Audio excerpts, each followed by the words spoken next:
ఆ మెల్కీసెదకు క్రమమే నిరంతర యాజక క్రమం. అందుకని యేసుక్రీస్తు శరీరమును దాల్చి భూమి మీదకి వచ్చినప్పుడు కూడా హెబ్రీ పత్రిక 7వ అధ్యాయం ప్రకారం ఆయన అహరోను క్రమములో చేరక మెల్కీసెదకు క్రమములో సేవ చేశాడని వాక్యంలో రాయబడి ఉంది. మెల్కీసెదకు క్రమం కొంతకాలానికే పరిమితమైంది. మెల్కీసెదకు క్రమం నిరంతర యాజక క్రమం అని.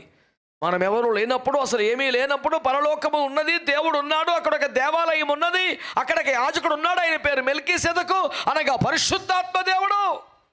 ఆ క్రమంలోనే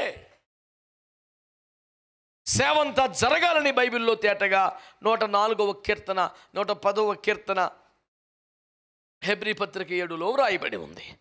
అక్కడ యాజకత్వం చేస్తున్నటువంటి ఆ యాజకుడైన మెల్కీసెదకు మొట్టమొదటిసారిగా రొట్టె ద్రాక్ష రసాన్ని